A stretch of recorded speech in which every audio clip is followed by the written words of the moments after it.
not that. And then primary audio is rolling. All right.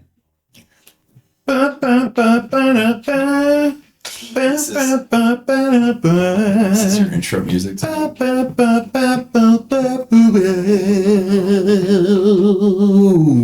Guys, welcome back to Jacob V Weekly. We want to start like we do every week by reminding you to check out Caddyshack of Hamel, Illinois. Save a life or 9. I am in a top secret location with my attorney, Alfred Ludwig, friend of the show.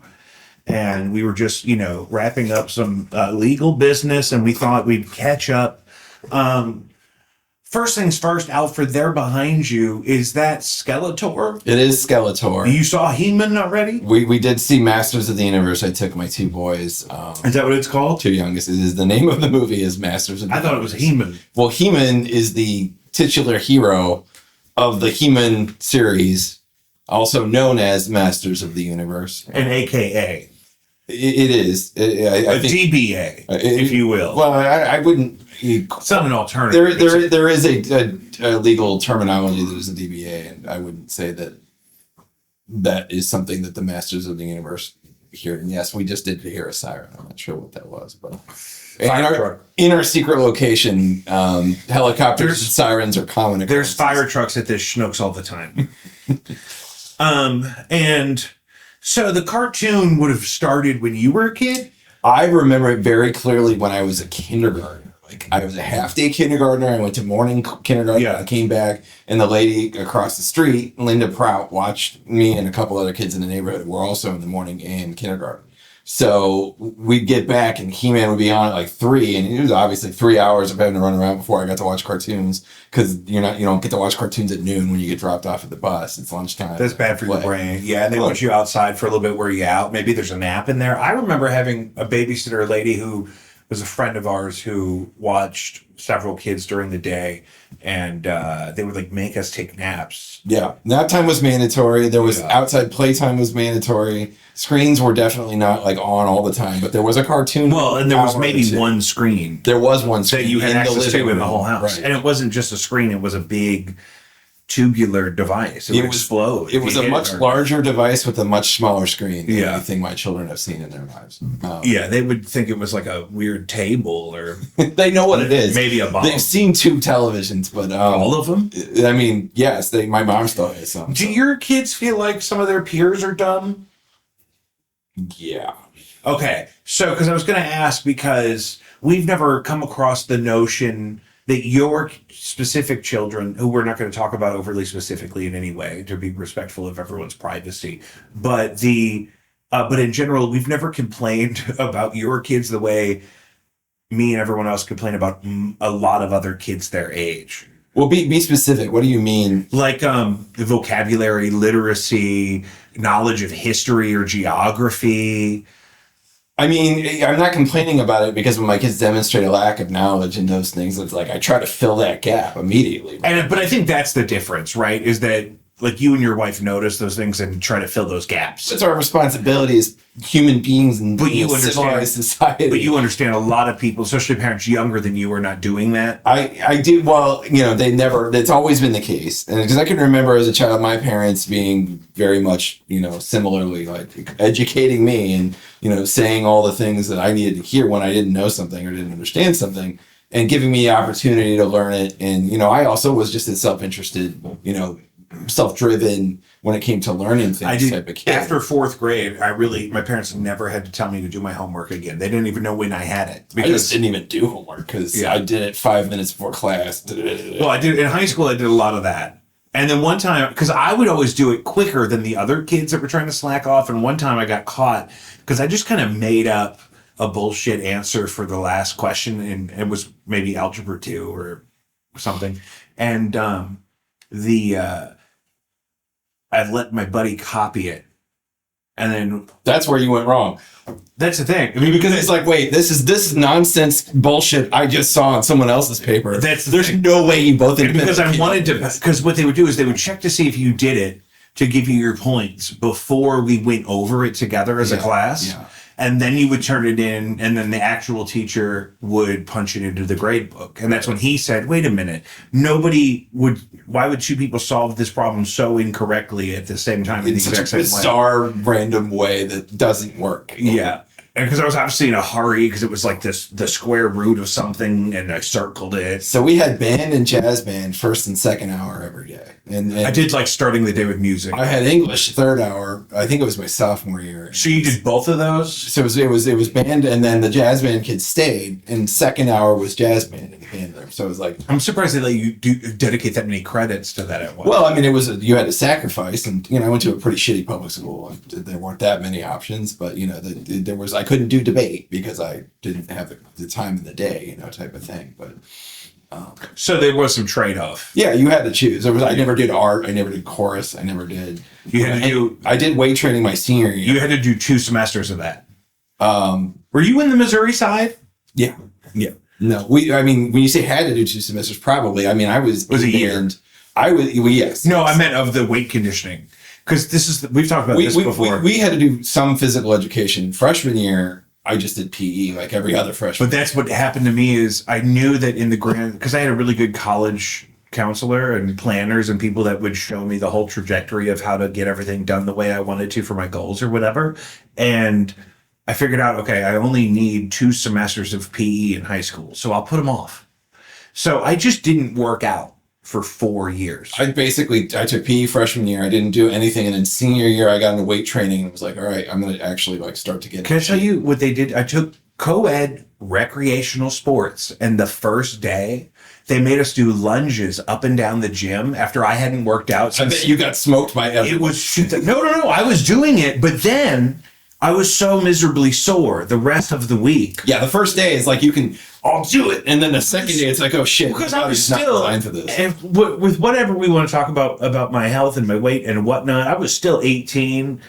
Yeah, you heal quickly. Yeah, doing good. But no, it was just getting through the initial activity. No big deal. I was like, I'm doing this. I'm taking PE, blah, blah, blah. And then It's the first day working a manual labor job. It's like that. Down all this dirt, and then the next day you have no skin. It's on like your hands. Zoolander. Is it Zoolander where he goes back to work in the coal mine with his John Voight as his father? That might be. It's John been Voight so long and since- Vince Vaughn and another guy or his family. He goes back to but then like he shows up looking all good, and then he swings a pickaxe and loses it, and it kills somebody.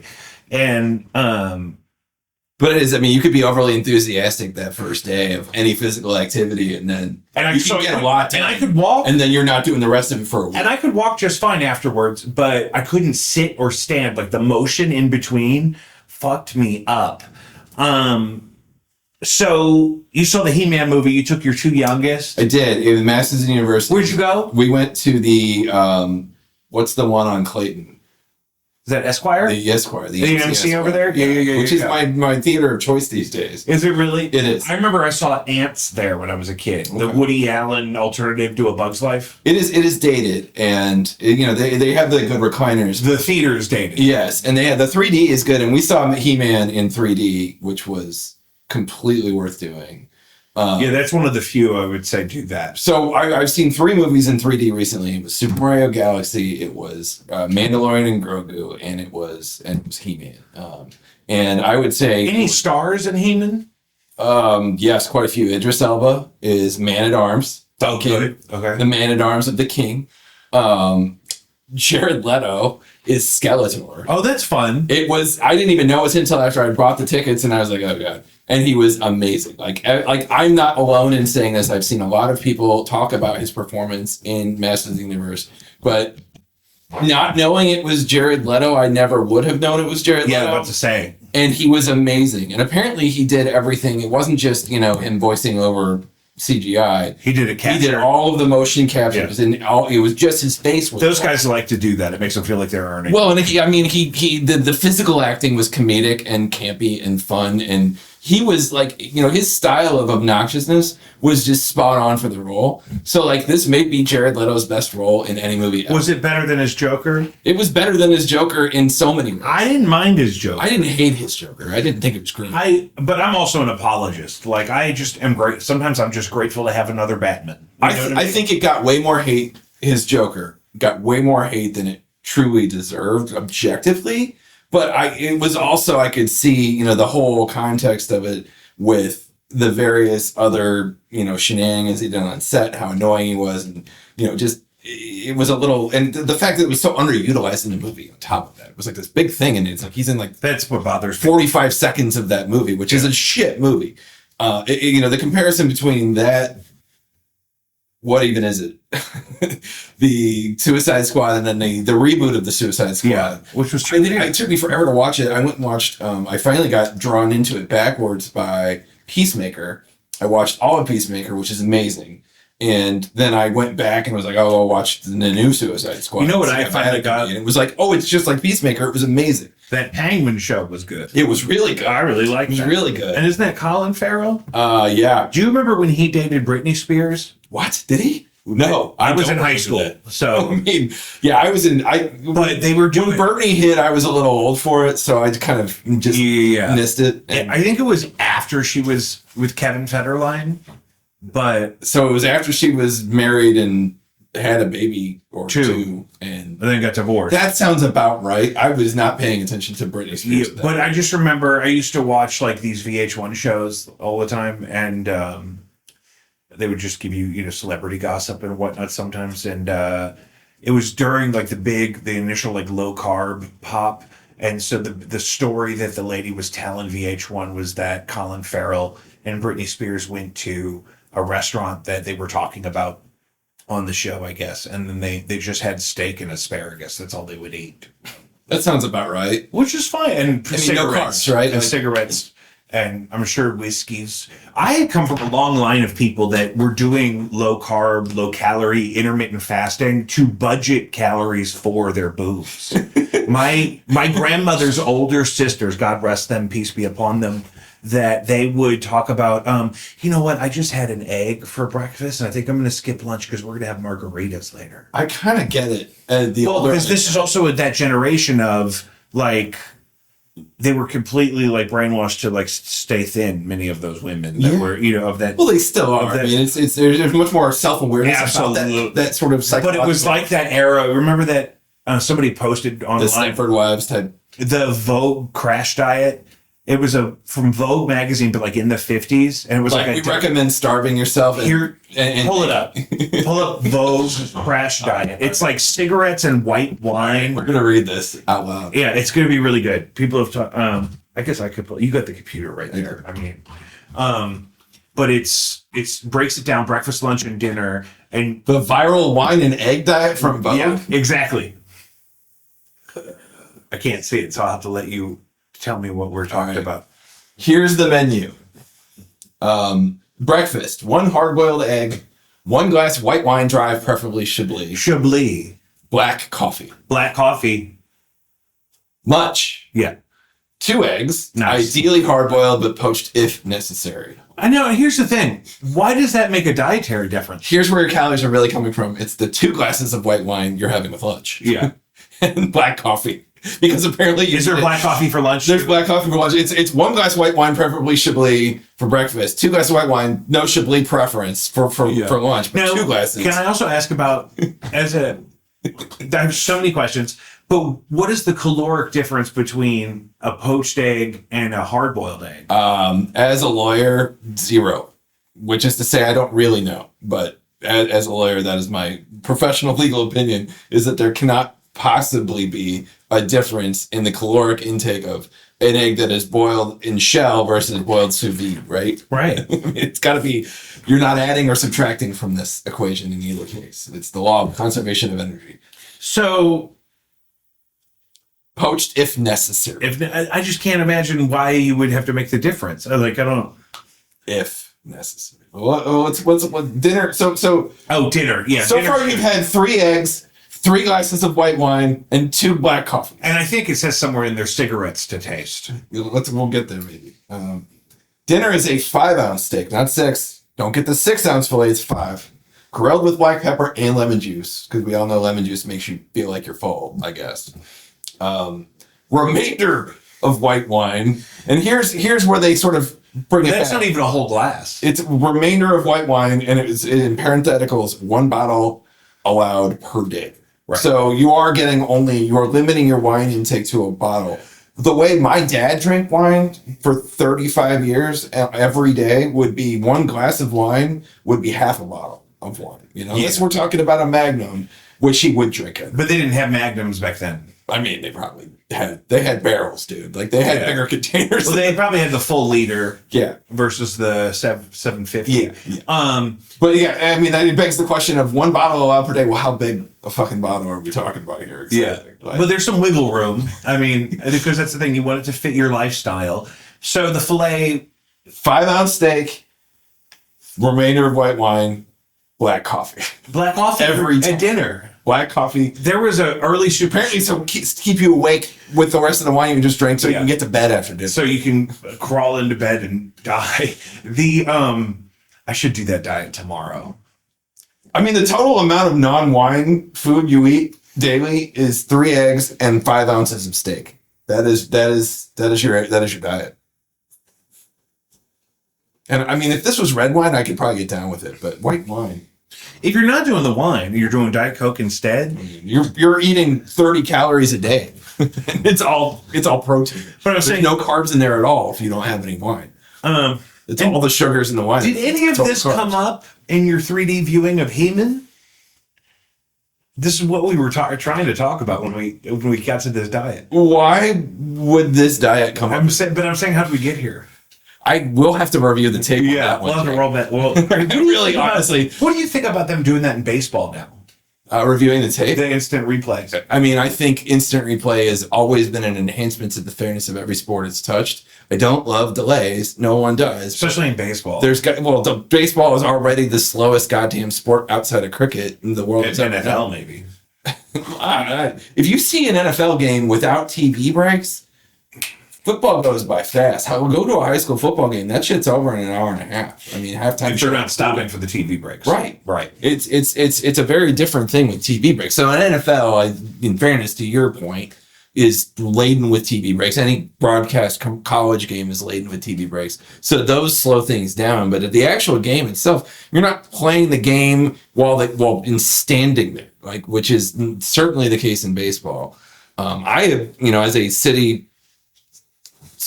as a City SC fan and supporter, I've come to love MLS and soccer generally because there is no commercial break. Well, that's my thing about even World Cup soccer is like the 90 minutes go. And I just love that about the ball is constantly moving and they're slowed down sometimes when people flop or they go and that's what drives me nuts in World Cup soccer, especially when they act like they're hurt all the time. Well, I mean, that's soccer generally. It's a plague in the sport. There's only so much you can do about it. Because if your guys aren't flopping, they're not playing equal field, right? You got apples to apples and you got to equalize. So I get it. We've had a couple floppers over the years. What was his name? Joaquini. Mm-hmm. I was going to say he would flop sometimes, and I didn't love it, but didn't begrudge him because the other teams seemed like they were always worse, and maybe that's just being a St. Louis fan and watching the other team do it and being pissed about it when it happens. But it feels to me that our guys really don't flop that much, especially the Parker, sort of core back in the original days. Like those guys were hard nosed. They were running into everybody. They didn't give a fuck. Mm-hmm. That was how they built that first season, was by playing effectively illegal soccer, by bruising their way through that season, and it was awesome. But you can't flop if you're playing that game. Did you keep up with any of the drama about different countries not being able to get to the World Cup? I heard about Iran, and what the situation with Iran seems exceedingly petty. Is that, obviously this thing is not limited to the U.S. It's a Canadian, U.S., Mexican, North American affair. So there are certain games being played in Canada and Mexico. The Iranian team is allowed to stay in Mexico because the Mexicans aren't ruled by Donald Trump yet. They are allowed to fly in and play a game on U.S. soil, which they have several, but they must fly out that night. They're not allowed to stay on U.S. soil. So they have to go back to Mexico. Isn't that crazy? It's obviously a disadvantage to any team to make them do that. And are we really, honestly, as a national security issue, worried about the fucking Iranian soccer team? I wouldn't think so. We're not. We have the capability of That would be a good movie, even if though. they tried. If it was the Quds Force sitting in that plane, Like, that'd be a good movie. Like, if tried. like Cool Runnings and Zero Dark 30 mixed together, like the spy team has to get really good at soccer. Like, listen, guys, Quds Force is the soccer team, and you start with the training camp, the Al Qaeda style Iran- training camp in Iran. if Iran was hosting the World Cup, the CIA would be doing soccer. They'd be out there saying, listen, guys, we need you to try to get good at soccer. That's the thing. It wouldn't be Iran doing it to us. It would be us doing it to somebody Yeah. else. Like, there's no way like another country would try that here. There's a few countries that would try that here. I mean, they might try, but and let's be honest about this. When it comes to war and spy shit, I mean, we're not infallible, but we're really fucking good at killing people. David Beckham should do that. He should do a movie where he has to teach, like, The Rock how to get good at soccer because he has to infiltrate an adversarial. I don't know that nation. you'll appreciate the humor in this, but it should be Wayne Rooney. I don't Being think the teacher, he's an English footballer, now retired. I think he was a coach for a while. He may still be a coach. Let's get both of them. But he's younger than Beckham and washed out earlier. Oh, really? Yeah. Oh, that'd be good. He was like a superstar in like '04. Like he came and broke through as like a 21-year-old. I didn't write this down, but you reminded me. What? I silo the UK in my brain so much because I don't enjoy the English. But what's going on in Ireland right now? I know the headline outrage versions of it, TikTok versions of it. What I understand, I kind of want to just ask Google what's going on in Ireland right now. To answer that question. I want to say in Belfast recently, Belfast for sure. a man was stabbed to death by a Somali immigrant. What I heard or what I saw interviews about was the man was a Somali immigrant and the police was a person of color as well, and that the perpetrator went to the police and were like, yeah, somebody else did it, and they didn't even investigate him.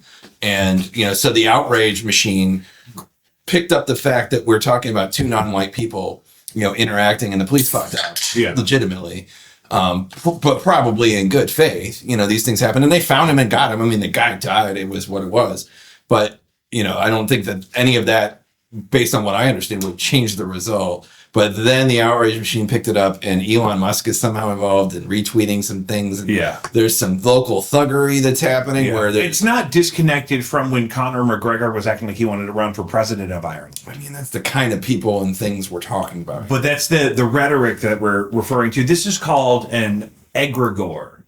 It's like an entity that's made up of a collection of other people's thoughts and feelings and actions. So this has led to riots. Yeah. In which, torched vehicles and buildings have happened. There's been demonstrations in Dublin over this, demanding justice for recent deaths of foreign nationals. And the Irish government is... that's different. Yeah, no. It's definitely been capitalized by agitators on the right wing, white supremacists, local nationalists, that sort of thing. And there's no shortage of, fascism going on. And, we're talking about Northern Ireland here, Belfast. There is a fascist core on both sides. Well, and Elon Musk also today became the first trillionaire with his SpaceX IPO. I saw that could happen earlier before it did. And then I made myself not even look at it because I don't want to think But about then he immediately, after the market opens and that happens, the first thing he shares on Twitter is some anti-immigrant sentiment about. And here's the thing: of course he did, right? Right. This is how this works. But first of all, it's not chic to spend $40 billion on something and then use it. Why are you posting on X? I mean, there's so many things wrong. Why is it called X now? With the Twitter acquisition that it's hard to know where to start with that. But let's talk about the IPO, the SpaceX IPO. So I've always had this problem, this frustration that we see it all the time now, that it seems like the administration wants to remind us how good the Dow is. But most Americans are not participating in that system directly. A lot of them are not even participating in it indirectly. And no, it's absolutely a metric of wealth for those who have already been either given entry into or earned their way into the system, right? what do you make of the idea that we're experiencing a controlled collapse where evil people are trying to siphon off all the resources so they can rupture the system and then escape into their bunkers with all the gold? Well, there's some things to unpack there, but my knee-jerk reaction is that it's way more plausible than I wish it was. There was a point where it was, tinfoil hat. That sounded crazy. Just even 10 years ago, it sounded crazy. It sounded a lot more crazy than it does now. We used to make fun of... I used to listen to this record. It was Hal something. It was his Countdown to Armageddon. We found it at a garage sale on vinyl. And it was a 33 and a third. But if you played it at 45, it sounded really funny. And you would... listen to this chipmunk guy talk about how they're trying to invent a world currency to control the world and make everybody slaves. Yeah, crazy people shit. And it's all in the Bible and whatnot. Yeah, no, I used to see But that now- stuff on like public access TV. And that's how Alex Jones built his career, especially before 9/11. It was all about the Bilderberg Group and the Rothschilds and the lizard people and the actors. The Pantaveret. It's or did you ever see So I Married an Axe Murderer? That's what that reference was. One of my favorite movies of all time, and his dad, The Queen. the Queen, the Pope. They meet in a secret location called the Meadows. The Meadows.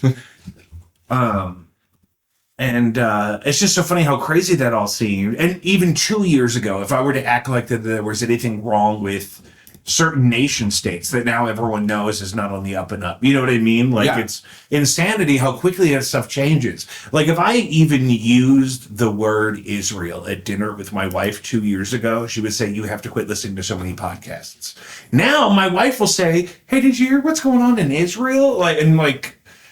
Yeah, see, we've gone the opposite direction with that in my household for what it's worth. Like, we do not talk about those things. Rachel and I just know where each other stands. Our running joke is like, in our marriage to check in is like, you still hate Nazis type of thing. Like, we don't have to talk about the finer details. Well, and she doesn't like to hear about it, so she doesn't want it. That's how Keenan is too. It's like it really, the stuff that everyone wants everyone to be so upset about is not directly correlated to anything we're experiencing.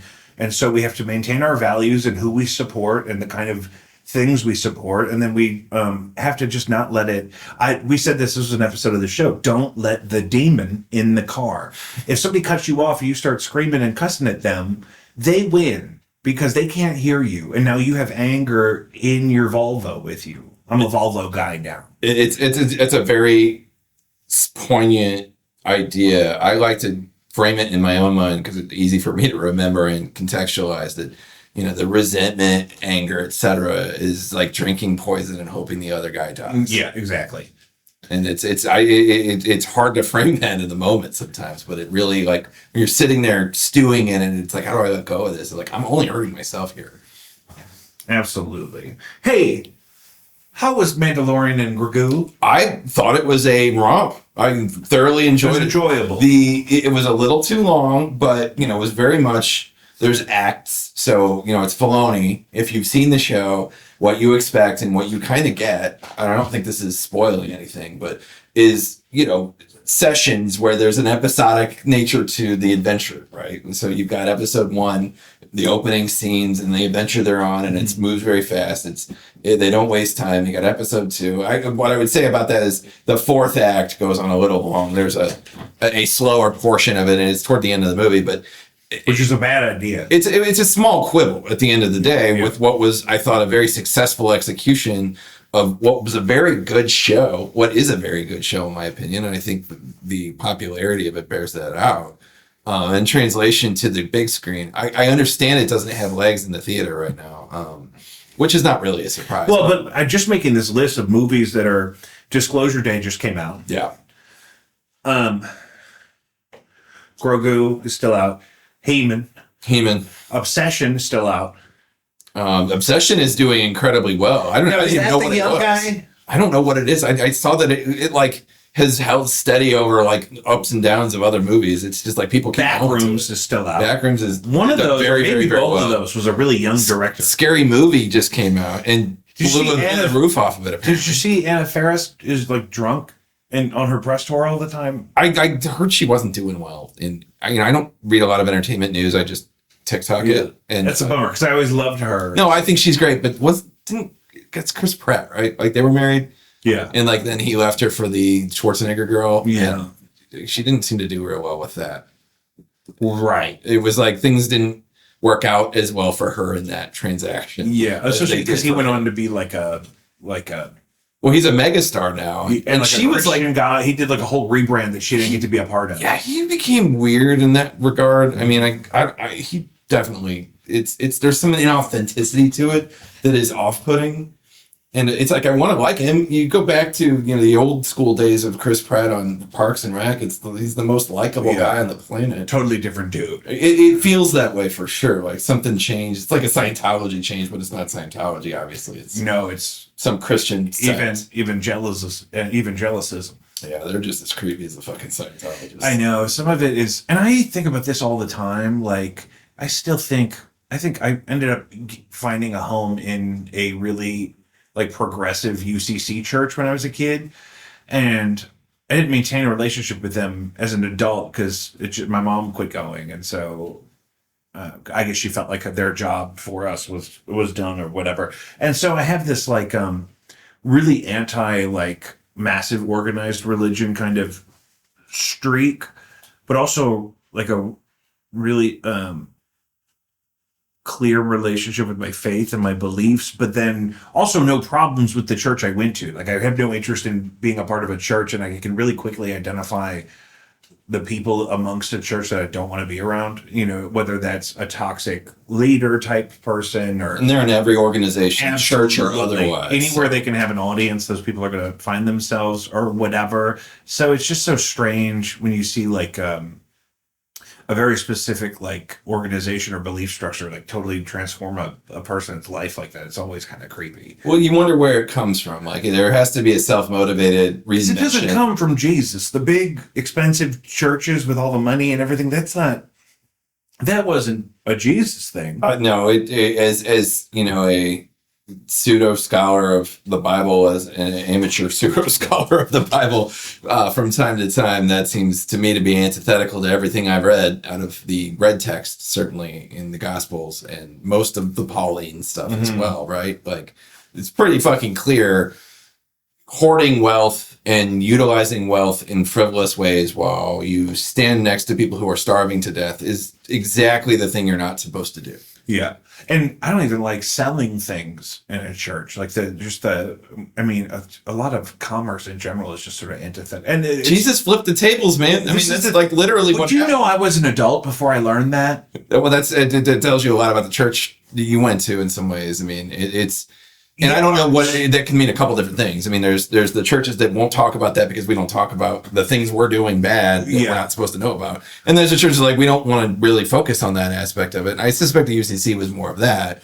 Is it more about an inclusion? Well, and it's like this is not important to our lessons today. Curriculum and stuff came from the greater organization. Well, there is a liturgical curriculum that I think emanates from the Catholic Church. We follow it as Episcopalians. We have our own, but it is the same. I mean, it's like we're all reading the same Gospels every Sunday. And I don't like in my heart as somebody who's like who was supposed to be like a Catholic person. Like 100 years ago, I would have probably been a priest or something. Like because of just the trajectory of my family and the relationship with the church up until the 90s, really. And just because that's what the first kid would have done mostly. It would have been a good fit for me in a lot of ways. But there's also so much... The pastoral care side, I think you'd be good at. Yeah, absolutely. And the public speaking. I mean, that's pastoral care to me, is like all of the outward facing aspects of being a religious leader, of having a flock. It's a hard job, and you have to be the right kind of person to do it. I could never do... I think I could do a deaconage. Yeah. I don't think I could be you'd be more of a deacon. A rector. It's like, give me a task and I can get it done. It's like, I'd be up. Go out and make people feel good about themselves. I'm the opposite of that. Right? Yeah.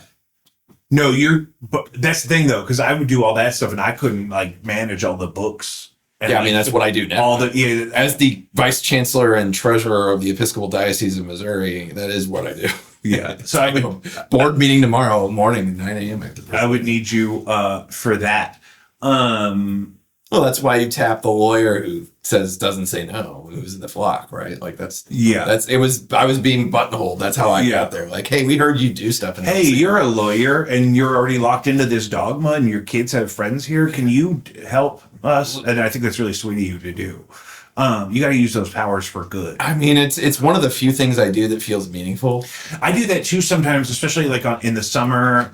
I'll do like resumes for people for like $40. Volunteering is I think wonderful. Like I did a bunch of it sort of before our law school, not for resume padding, but because I literally was on. No, not for my resume, for other people's. No, I mean, but like, oh yeah, I understand you're volunteering, helping people with their resumes, like, but just volunteering in general, I think is it's a wonderful thing. I do quite a lot of volunteer work as it is now, mostly because again, I can't say no. Yeah. But I did it. Well, I proactively did it earlier in my life, and it was a really rewarding thing to do. And I think about this all the time. When I was in college, I worked at the radio station, and our general manager, who was a student radio station, was graduating, so we had to hire a new one from amongst us.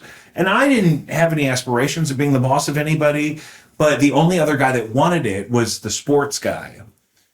And I didn't do any sports content, and it wasn't that I didn't trust him or didn't think he'd do a good job. It was just like, well, I have to throw my name in the hat to advocate for.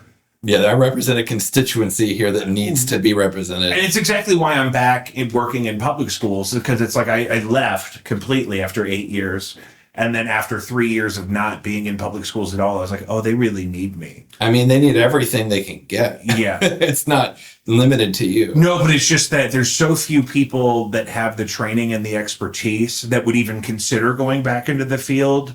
And then... people burn out, they don't tend to come back to it, right? Yeah, I got really lucky, and then also have been given a lot of flexibility. And I'm not teaching mainline English like I did for 8 years. I've been doing anything else. But you start to realize that, okay, nobody really needs me to do anything before 3:00 Monday through Friday anyway. And they need a lot of help up here. And there's so few people that have like the traditional kind of training and awareness of everything. It's hard to be in a public school setting. I mean, to get accredited to even walk in the door and have the job there's a lot of paperwork you have to do and a lot of credits you have to have. Yeah. Well, and I can't do it. Because of the teacher shortage since COVID, any of the corner cutting you have to do to get bodies in the room, to get qualified legal adults to be just present, the first thing that you miss out on is that training. Like and just learning. Like when they were like, as long as you're some kind of pastor or something in Florida, you can go and be a teacher. Yeah. And it's like, these people don't have to have any training whatsoever now. Right. And it was really ideological the way they did it in those situations. But it's naturally the first thing they go, because you're trying to fast track people into the room. So you've got to cut that corner. Yeah. But then all those people are frustrated, and they're also not committed to long-term contracts the same way that traditional teachers are. So you'll have somebody that doesn't get a lot done for a month and then gets frustrated and quits. And then you have kids who are now going to be 6 weeks behind before they even have the opportunity to pretend to move forward in their curriculum. I mean, I come from a school of thought or training in the industry where I never even thought it was possible to terminate a contract and leave a job before summer started. I mean, I come from that ethos in general. Ethos is the word. It's just not something that's in my DNA. Well, and they always break my word about a thing. I committed to do a thing. My uncle had an experience where he got offered a better job at a better school than he really wanted to go to, and they didn't want to let him out of his contract, so they held him for a year and made him teach a whole nother year there, and then he got to make the same transition anyway. That's how a contract works most of the time. Although I will say, you have personal services contracts are highly disfavored by the law, given the 13th and 14th Amendments, and the sort of involuntary servitude thing. And we don't allow contracts to be an end run around anti-slavery provisions in the Constitution, at least before this court. Who the fuck knows what's going to happen next? But, and traditionally, it has not been something you can say, I have a contract, you got to show up to work. It's just not a thing you can do. But you could certainly get penalties and make it hard for you to live, financially at least, from that breach of contract. And that's the way we usually look at it. Since we're into the law thing, this week, Carmelo Anthony was found guilty of murder. Now, just some preface. Carmelo Anthony was a high school student at a track meet. He got into a disagreement with another student, I believe, from the school hosting the track meet, ended up pulling a knife out of his backpack that had a flashlight on it and stabbed the kid once directly in the heart. And in undisputed facts, on top of those undisputed facts, which I agree with based on my understanding, are that he was in the tent of another school's team where he was not invited. Supposed to be. He was not. No one asked him to be there. He was then asked to leave. Yeah. One of the most contentious claims, and I think it's an undisputed claim, but is that, he then said, "Touch me and see what happens," and reached for the knife. And, the defense made a big deal out of that being a warning and justifying the fact that the stabbing occurred thereafter. Wasn't he then not touched? He was then touched, I believe. Oh. But I did not follow the testimony. I don't think it was an unprovoked stabbing so much. I think there was a tussle. That's what the testimony indicated, based on my understanding. But it seems the prosecution mostly is resting on that he brought the knife, even though knives of that sort were prohibited on the campus, and that seemed to be enough to make the case to the jury that there was some element of premeditation. Or the most damning facts were that he showed up into a place where he wasn't allowed to be, was asked to leave, refused to leave, became confrontational, escalated, and was basically deemed to be the aggressor in that confrontation. When you are the aggressor in a confrontation and somebody dies as a result of your actions, you can't claim self-defense. It's not available to you at that point. So that was the legal theory on which the prosecution was saying, look, whatever happened, it's not, self-defense is not available because he showed up and pulled a knife on somebody and stabbed him when they just were telling him to leave, and he wasn't allowed to be there in the first place. And the controversy kind of erupted when his family then raised $500,000 on a GoFundMe. There was a GoFundMe. There's allegations. It's confusing and not clear based on the reports that are available at this point. But the family has maybe absconded with some of that money. Carmelo Anthony is now saying none of it's available for his appeal. Which is also frustrating to me because I don't necessarily see automatic grounds for an appeal. Because here's my frustrating thing, like having been in mock trial as a kid, like I paid attention enough to know that like an appeal is about something was wrong with the trial, not you didn't agree with the outcome. There are many things on which you can appeal, and they have to be properly preserved through the evidentiary process and the civil procedure or criminal procedure in this case. And I'll say this, I'm not a litigator and I'm certainly not a criminal attorney.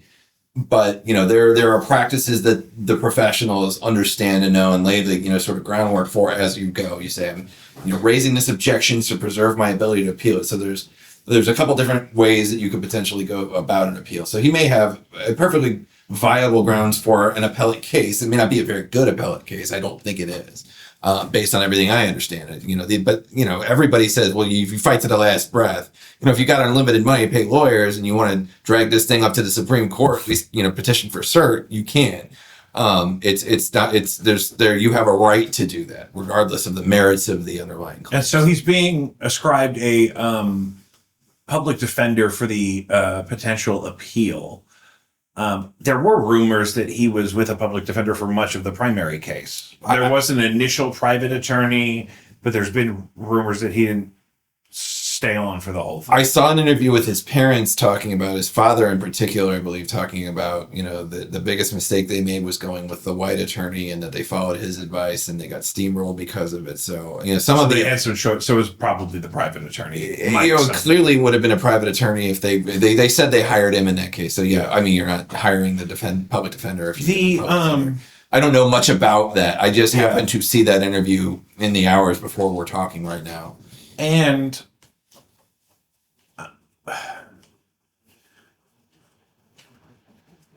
it kind of reminds me, like we were talking about earlier, about it seems to be the wrong hill to die on in terms of cases you could pick in which there's a miscarriage of justice based on a racial bias it doesn't necessarily seem to hold up. He's not Rodney King. So in fairness to the defenders of Carmelo Anthony, and I think more accurately what we would say is those that are claiming an injustice has been happening. Yeah. They're pointing to a couple of facts that are undisputed as well. One of which is that it was an all-white jury. Take that. But wasn't it not an all-white jury? Wasn't it just there were no African Americans? I don't know. I've heard the claim that there was an all-white jury, so I did question that. That sounds like someone who's only looking for black people would say. Beyond that, there was another murder case of a kid killing another kid in a bathroom at school with a knife. Yeah. Where they knew each other and there was a beef, and it was like, there were a number of facts that are extenuating there for the defendant. But, Carmelo Anthony was sentenced to 35 years, right? This kid, I forget his name, but was sentenced to 10 years. Right. I read that. So the defenders of Carmelo Anthony pointed to the disparity between those two sentences. And, those are factually true things. But as I understand the other case, there are a lot of also facts that mitigate and change the sort of perspective of this, in that kid said, I don't want to fight you, and did pull the knife and was not the aggressor in that situation, which is a key fact and a key difference between the two fact patterns, really, if you're looking at a self-defense argument. The one where the kid got 10 years, he was backing up and had a witness to testify that he was not the aggressor. The other kid attacked him and then he stabbed the kid. And there was a lot of witness testimony in this case, Carmelo Anthony case, it was not that at all, that Carmelo Anthony was clearly the aggressor here. And the other aspect of this that's interesting to me, I found out about this primarily through social media and through what I would call the outrage machine on social media, showing largely clips of the protesters saying outrageously stupid things. And, to portray the supporters of Carmelo Anthony as being these radical, we don't understand why, somebody would go to jail for murder, clearly out of context, but also probably the worst examples of the people, for instance, harassing the family of the victim as they walk out of the courtroom to their car, and then they shaved him down. I mean, did you see that recent picture of him? He's completely hairless. I did see that he was, that Carmelo Anthony is now been shaved.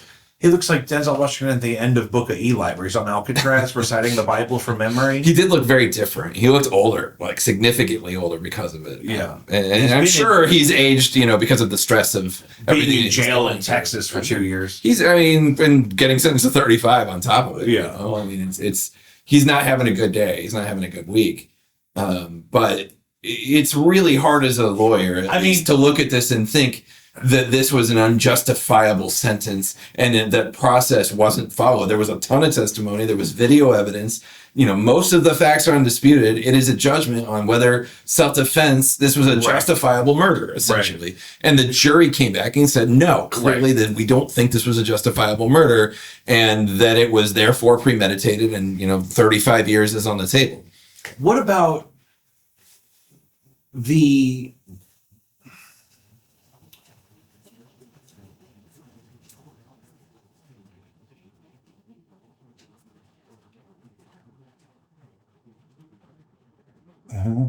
Nothing wrong with what I'm talking about. We got dead air. No, we're good. I'll cut that in post. I don't want this on there at all. I'm on probation. Yeah, that's right. There's an admission on camera. Cut that out. Delete that shit. Oh, if you were on trial for murder and you needed to organize a budget for defense, would $650,000 be enough money? Maybe. It depends on the lawyer I hire and depends on what county I'm in and who I murdered and what's all around it. I don't know. I don't practice that kind of law. Right. If you paid $650,000 for something I was doing, you'd get a lot of work from me. Okay, like that's a big transaction for me. That's a big engagement with 7 of my colleagues billing days in a row type of thing. And if you were going to abscond with some of that $650,000, as a lawyer? No. Just as somebody who received the money for a potential legal defense, would you rent a house? Fuck.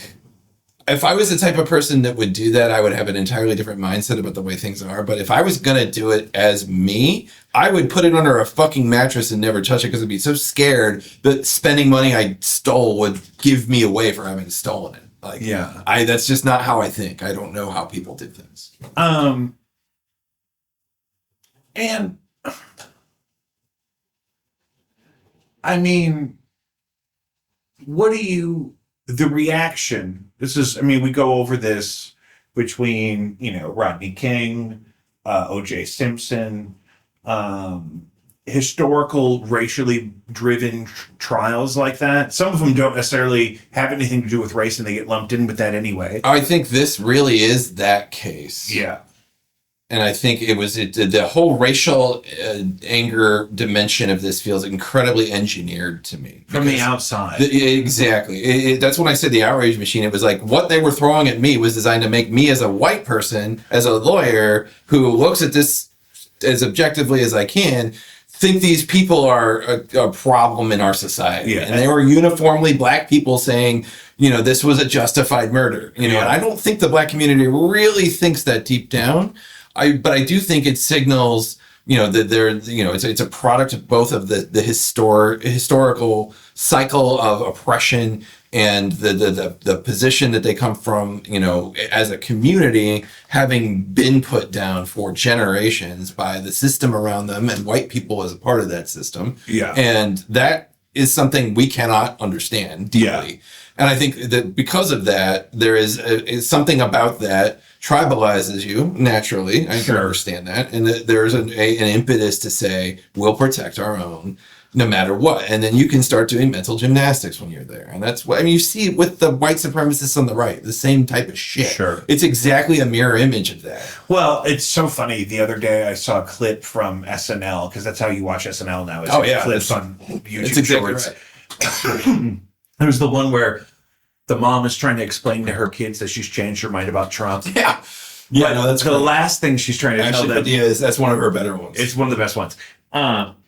But at the end of it, she's trying to explain, I feel like when they talk about guns, they mean different things for different people. And her kids are trying not to overreact. Right. Scream, I told you so in her face. Yeah. And that's always bothered me, especially as like a Missouri liberal. There's not a ton of us. There's dozens of us, Jake. There's literally dozens. Literally dozens. But I grew A up. Missouri Democrat is a dying breed. I grew up with. Missouri progressive is In my lifetime, there's things that are traditionally been ascribed to more conservative people.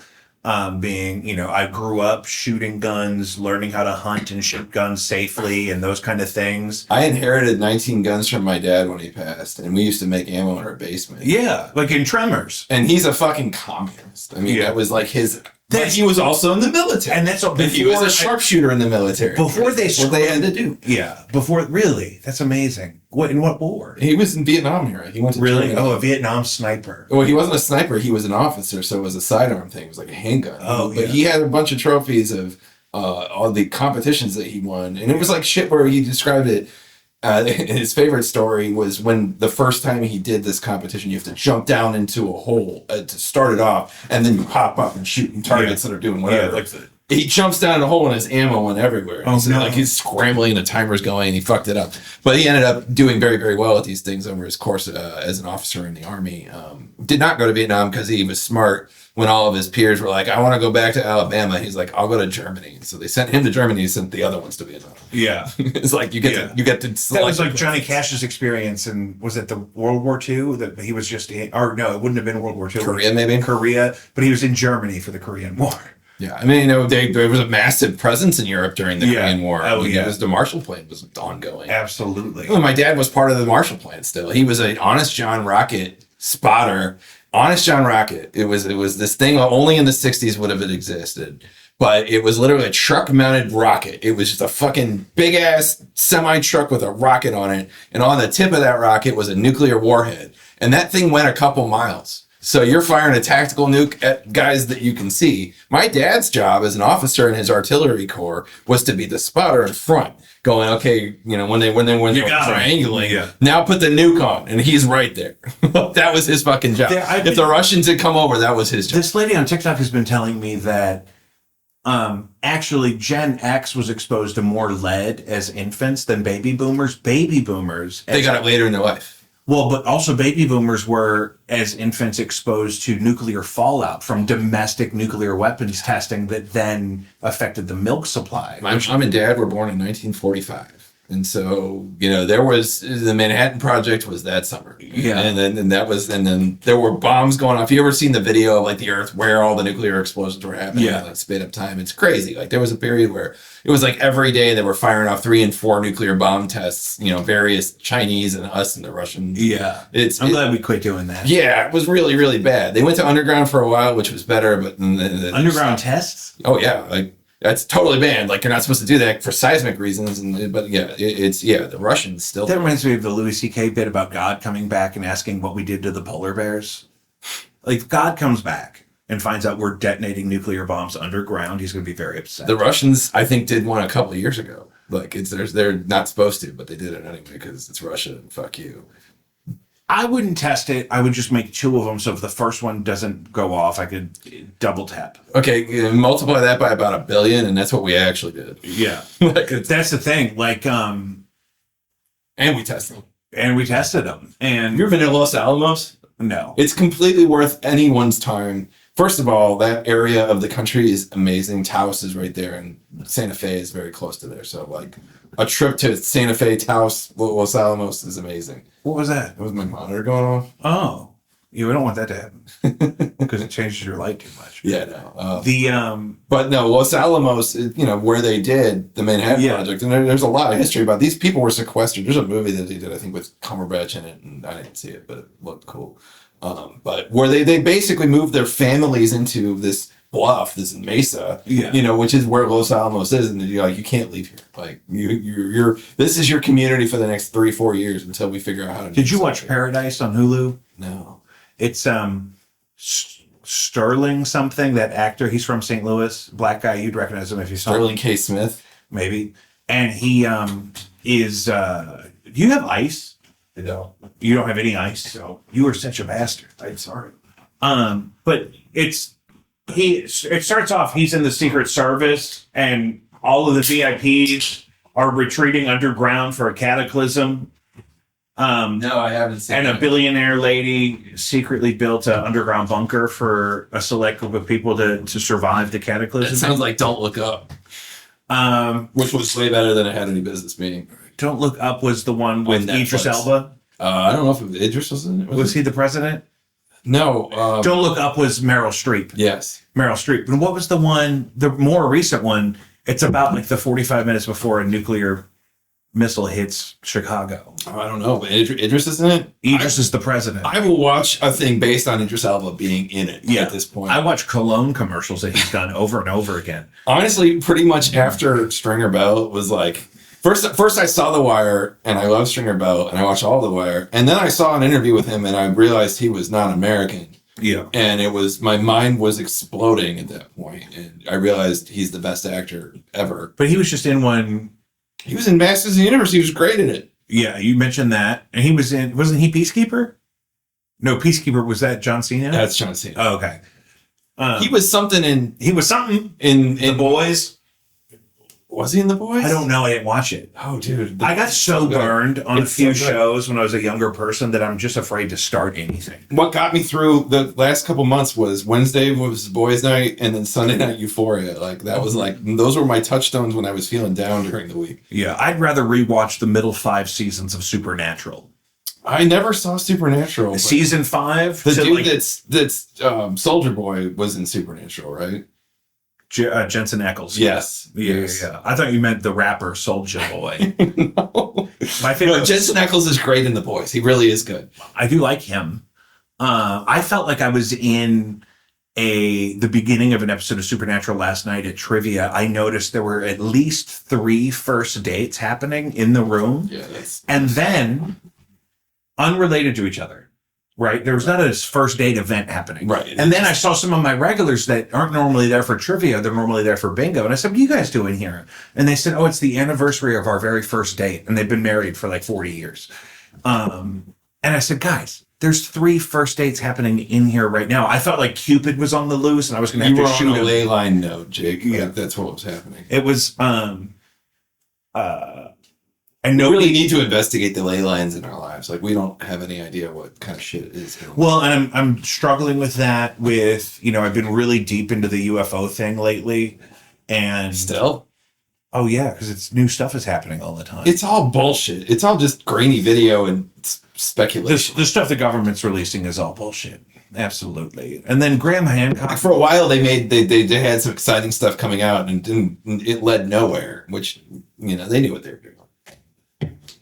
I just it's challenging to me, but also I find that science also reinforces my faith in a great way. That like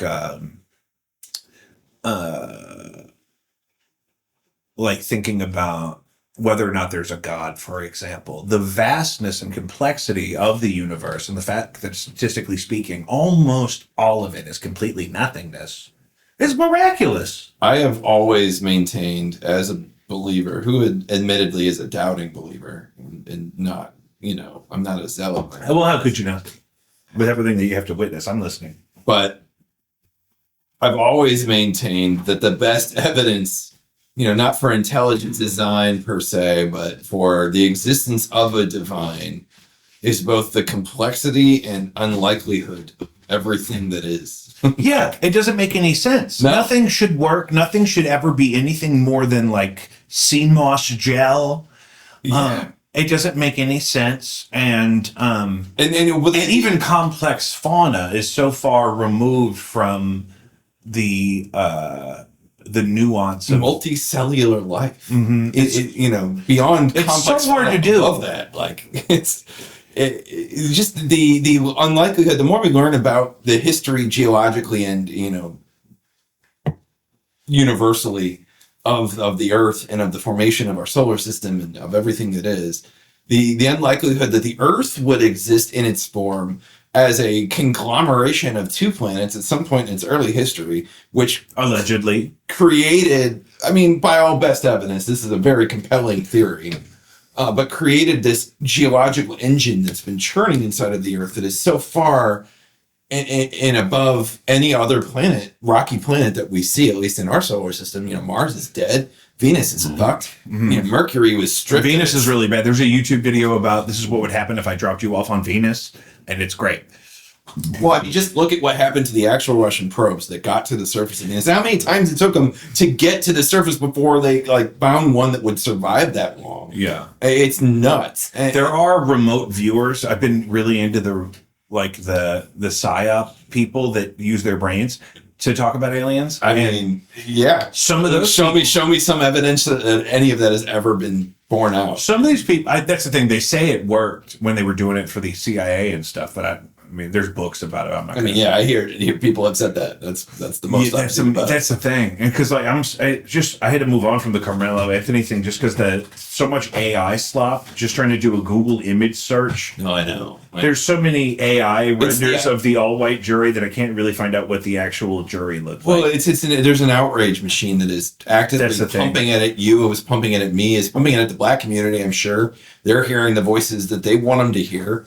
I hear the Fox News type voices. It made me feel like a boomer. Honestly, my TikTok feed all of a sudden was full of these just, like people harassing the victim's family. Literally like this mom. Yeah. This is the mother of a kid that died, and you're yelling slurs at her as she walks to the car. What the fuck is wrong with you? Type of shit. Yeah. Like. Granted, that must have happened. I guess. I hope it was AI and I wasn't fooled, but.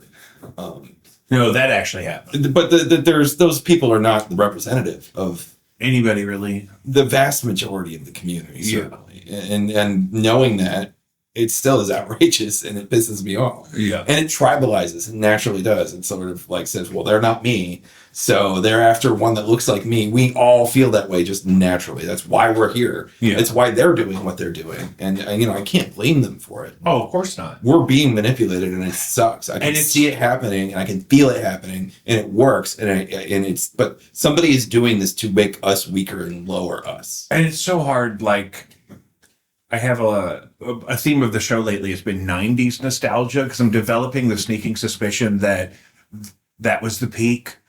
And that 1996 was the peak. I've said this for 30 years. Here's the thing. 1996, I got a Nintendo 64 for Christmas. I graduated from high school. I got a Nintendo 64 from Christmas. And if you've never heard a little boy scream like a little girl, that was the day. And movies were good that whole decade, really. Music? TV was good. Music in the early 90s? From 93 to 96, 97 until the bands took over? You like pop shit, but like...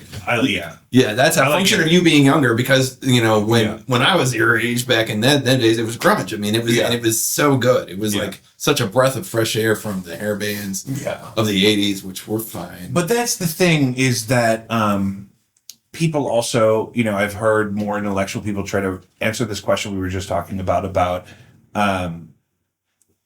observable proof of some sort of a divine in the universe.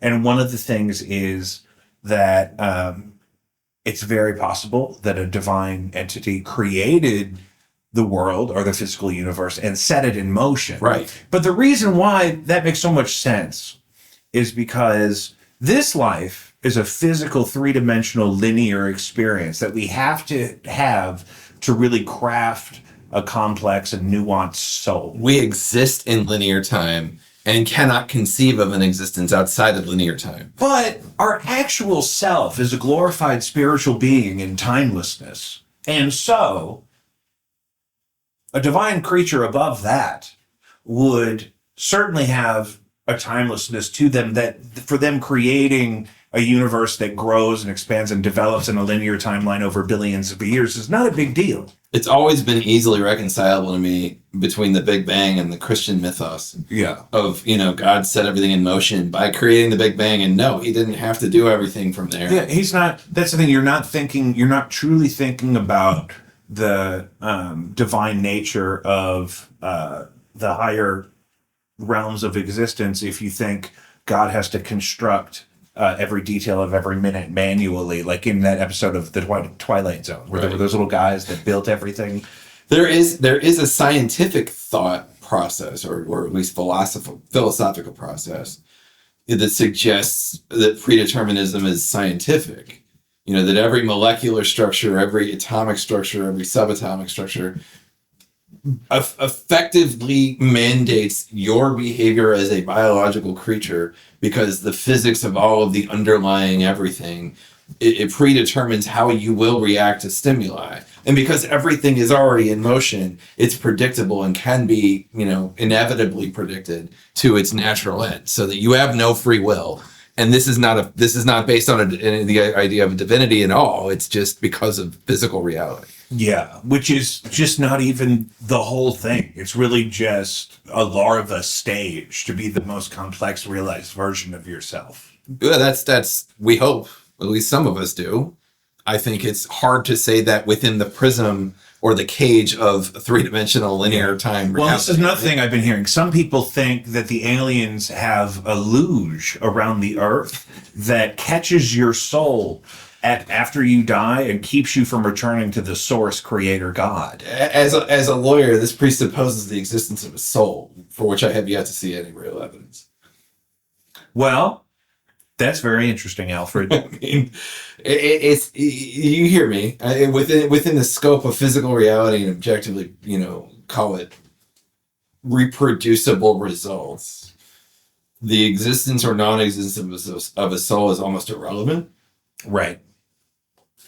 So it's hard to even talk about, objective, provable results coming from any of this stuff. If I see it, it would change everything, right? But to me, that changes the nature of the thing from faith to just science. Faith with proof sort of isn't faith anymore. And that, yeah. Right. You don't need faith if it's just hard proof. Right. If God sat down in front of you and said, "Here is all the physical evidence that I exist, and here's everything," he's like, "I don't have to have faith in you. So you You don't- just showed me you exist, right?" So you don't think the UFOs are angels? Do you guys believe in angels? Or no, I don't. If you go back and watch season 5 through 10 of Supernatural, you will believe in angels. Seasons 1 through 4. You don't need to. Those are Scooby-Doo Monster of the Week. Season 5 is where the long dogma starts. I hear you. That's important to know if I ever get there. I don't think you'd enjoy it because you never had a brother. I haven't. And I don't mean that to slight you in any way. I'm just There's thinking an aspect of it that there's like this it's like that there's this vaguely relationship. homoerotic bromancery of the thing that's like Are you getting a little personal here? no, that's just the kind of the nature of the show. It's these two hot guys and they're brothers and they're constantly trying to save one another and they're fighting demons. And they got a cool car and What was the hockey show with the heated rivalry. is it heated rivalry? I didn't watch it yet, but I really want to watch it. I never got to have anything like that when I was a young queer gentleman I'm sorry, dude. in the suburbs. We didn't even have a hockey show. The closest thing I had was The Jersey. There was a Disney Channel show called The Jersey, and these kids found this shitty jersey that they could put it on and then temporarily possess the experience of a professional athlete. Did you not see that movie with Seth Green and Jack Black, where the kid moves from Minnesota to California and is like a hockey player? The New Guy? Yeah, like the new kid from whatever. Was it called The New Guy? No, that's a different movie. That's a different movie. That Lyle Lovett played his dad. Lyle Lovett was a country singer who married. You know who Lyle Lovett is. I'm looking this movie up though. Jack Black.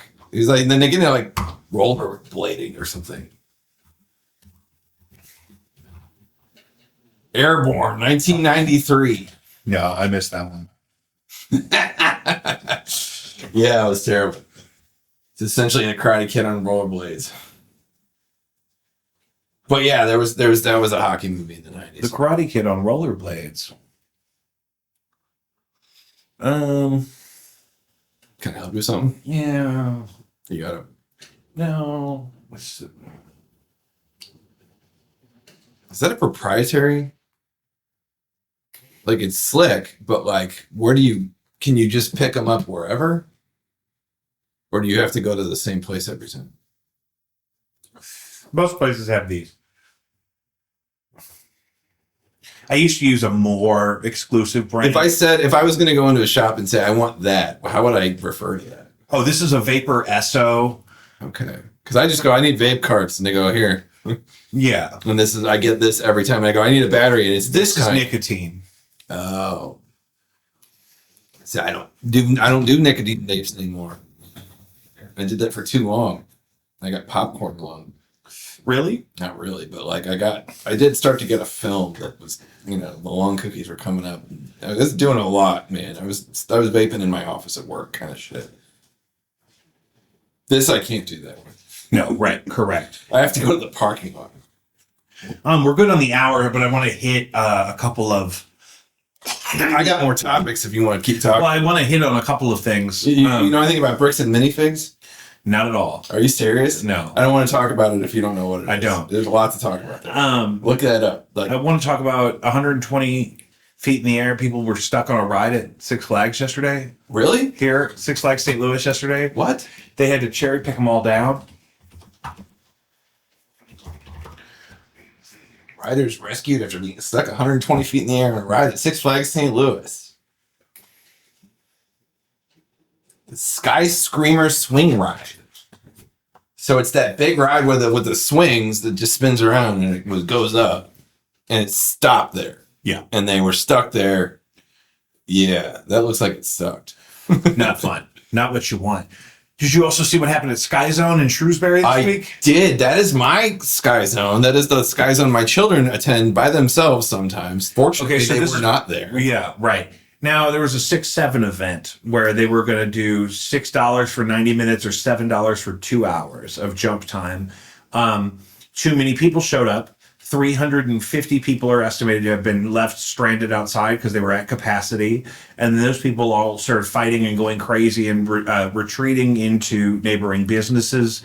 There's an police Aldi from next all to over, it. yeah, and a Walmart. And there's a My Place bar and restaurant, which is actually awesome, and I would advocate for it if you haven't been there. It's the weirdest little strip mall, but it's one of those places where you give them your ID at the bar, and they give you a little tag, and there's 50 taps on the wall, and you can just take as much beer as you want. And they have good beers, and they have an eclectic mix of Mediterranean and Middle Eastern food on top of burgers and bar food and stuff. And execution was really good on weird items. I'll have to try that. It was not. It was very unexpected. I will say that we went there just on a lark. Be like, Mediterranean. what even is this place? And it's like it had great baba ganoush. Like I don't know why. That's good enough for me.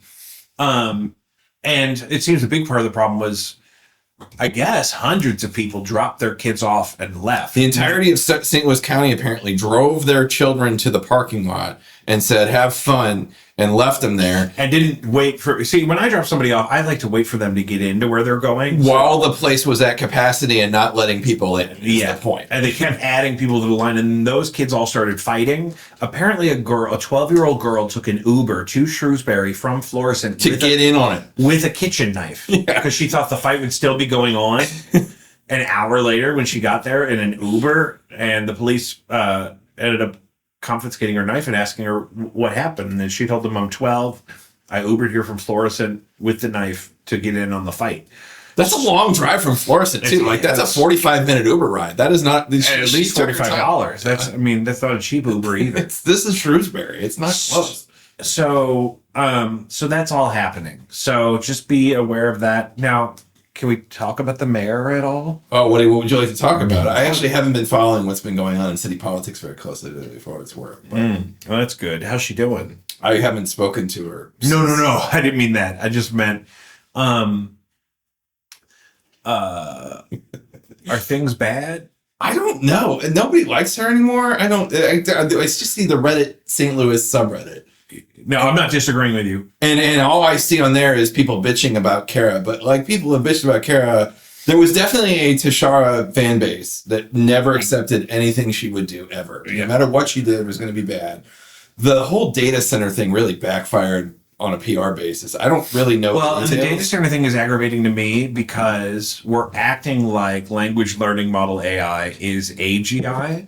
And it's consuming all of the investment space in the market right now. And the problem is that there's going to have to be physical deliverables on those investments pretty soon. Otherwise, that bubble's going to burst.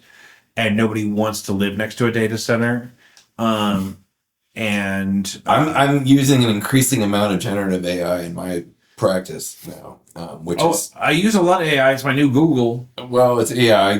Beyond my actual work, I talk to Google like a person now, and it's just you were doing it here earlier. I do the same thing where it's voice to text and because it's easier than me like Googling and opening a Reddit post and finding the thread with 100%. the right. You know what I mean? It makes more sense and it's great for if you're using a software. It doesn't make sense to try to find the right community to read a blog or a forum about how to do a function in a software. Ask the AI; it'll tell you exactly what to find. It's not really replacing anything I would do. It's just telling me how to do it. Well, what it's increasingly good at is things like, oh, I've got this cap table of these investors that are going to buy into this company. I've got this form of agreement where I need one for each one of them. Hey, AI, take that cap table, take this form, generate 17 of those with all of the details from that cap table in the various, places that I've told you in the form they need to go, and then set and forget it, and I can go do something else, and that happens, and I can look at it when it's done. That is new, I think, in the last few Well, that's months. the thing, too, because I've tried at every stage of the AI journey that the civilization has been on of... like the image thing, for example, has gotten dramatically better. It really has. It used to have to recreate the whole image. Yeah, you no. give it any feedback. It's got its own models of doing it now. Yeah, that's the thing. It's been learning the whole time. Well, one of my products actually, it tells you what it's thinking as it's doing it. It's like, I'm looking at it this way, and I'm thinking about it this way, and I'm rethinking this. I was wrong. I've reread the document. Like, it really, it is like feeling its way through things at every stage. And my newest thing on my pedal board, I just sold my HX Stomp because I got the Tone X1. And the Tone X1 creates these captures of these guitar sounds by like using 100,000 points of measurement to perfectly digitally recreate the experience a waveform has through that signal chain. And so the Tone X1, you could load any of those tone models in there. So I used to use the digital modeling from the HX Stomp to create the amp sound I wanted, where now is I can utilize an amp sound somebody created in real life and then captured. So there's a GitHub of downloadable shit that you can do for your pedal and say, I want this model of this right. amp. And then there's things I can do to edit them and whatnot. It sounds better than the technology from 10 or 15 years ago, which is what I was using before. And it's smaller and it's more efficient. What's crazy of those of us who played in the 90s and the tube days of what we used to have to do to get the sounds that we wanted. Yeah. And the ability to do it with a phone now, effectively. Yeah, this thing is USB-C powered. Like you could use a pedal power supply, or you could just power it on USB, and it could be your whole guitar sound, especially if you don't do all the crazy stuff I like to be able to do. It's akin to the difference between having to use CDs and having, Spotify. Yeah, it's like, do I have a binder of CDs in my car, or do I have 10,000 songs on my iPad? Right. iPod.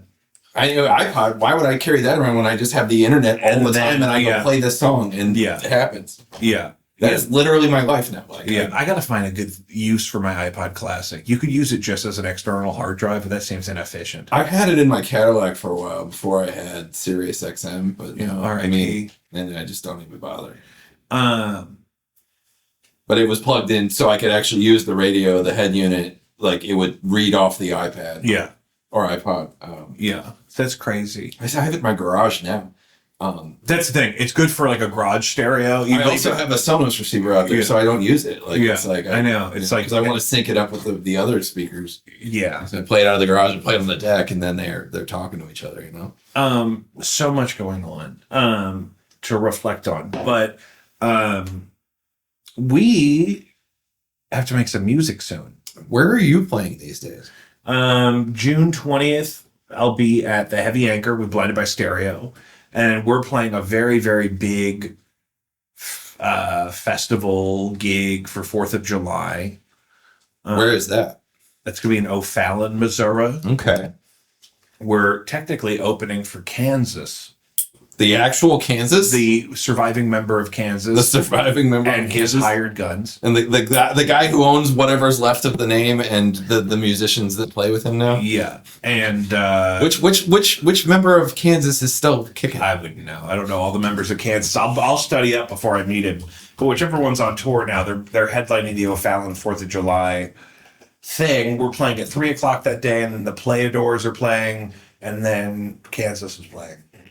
The Playadors are great too. So they're not all dead. They're just not with the band anymore. How is that possible that any of them are still alive after all the nuclear fallout they were exposed to as infants? And the lead as young people. AI is doing its thing. Come on. Phil Earhart and Rich Williams, the only two who are still officially with Kansas. The drummer and guitarist, respectively. Well, one of the guitarists, because they had 3. Oh, yeah, right. But yeah, that was... He has transitioned to part-time touring. He scaled back because worsening macular degeneration has made constant travel difficult, probably from the nuclear fallout. Yeah, I don't blame him at all. So that's happening. I'm also playing with Kits Row. We have like... Phil Earhart no longer tours. He suffered a heart attack. Oh, see, that'll do it. Yeah. Kits Row has a gig on June 27th, and I think we just booked something in September. We're shooting a video and finishing an EP in July. No Antics has a new bass player. They have new stuff they're cranking out. I'm not playing with them currently because I'm still on paternity leave, but I love them. Kirkos needs a new van. If you're still watching this and you know my friends Kirkos who are on episode 80 of Jacob V Weekly, they need a new van. They have a tour coming up and their van is dead. So if that's your thing, you could get into that. But with Chris being back in town, I'd love to get some stuff back off the thing. I gotta record some new stuff, but I'm always down to record. Yeah, now you and I have matching yellow big buffs. We got this. I brought Alfred a very special gift. It is quite the gift. It's a limited edition yellow Big Muff 2. Now the Big Muff 2 was originally designed by Robert Meyer, who was an engineer for Electro Harmonix, and then it sat as a prototype in his shed for many years. And then JHS pedals, and so Josh Scott and Daniel Danger meticulously archived all of his stuff in his thing. And amongst the things they found in his shed was the circuit for a Big Muff 2, a sequel that used twice as many op amps. And it's a chunky bitch, man. Yeah. Standard size. Now, the big ones are all made by JHS in Kansas City, and the small ones are made by EHX, finalized in New York. And the only yellow ones come with the exclusive pre-order of the book, Made on Earth for Rising Stars, which is the complete history of Electro Harmonix and a lot of other pedal stuff mentioned in there. Now, that card you're bending is signed by Jack White and Daniel Danger and Josh Scott and Mike Matthews and whatnot. So we both got this package finally this summer. I've gigged mine already. I think the tone bypasses if you turn it all the way down. So, I kind of wanted to do an episode where I just explain to you my whole pedal board for the. You still could. No, I know. But we would do it at my place where we can listen to some stuff. This thing is bigger than I realized. I'm gonna have to move some things around. It fits. I was saving a spot for it. It fits on my big board. I've got the bass Pi now, and I think it's slightly bigger. Well, and now they do all of the Big Muff versions that EHX made now have a Big Muff 2 version. So there's a new deluxe bass Big Muff 2. So Not the yellow one though. No, that's the thing. And I also got the JHS final run of the Overdrive preamp, which is the old DoD thing in yellow. I have a bunch of the yellow Third Man stuff. So, you, me, and Chris should definitely find a time. My biggest hesitation is just that his drums are set up at his house. Yeah, moving drums is a whole thing, especially his drums. Right. Like, it's not like he's a jazz drummer. But the room that they're in, I wouldn't love to spend a lot of time in there with all three of us. I hear you. But can you convince him to move his drums? Yeah, that may be a move. That could be a thing. Also, though, we could set up in his kitchen, and we'd see him in the room with his drums. That could be a thing. I've played in worse setups. We've all three of us together played in worse setups than that. That's not the worst thing we could do. So, Jacob V Weekly, episode 157, Alfred Ludwig returning. That's our cue. I gotta go home. I love you. Only got one email over sitting there.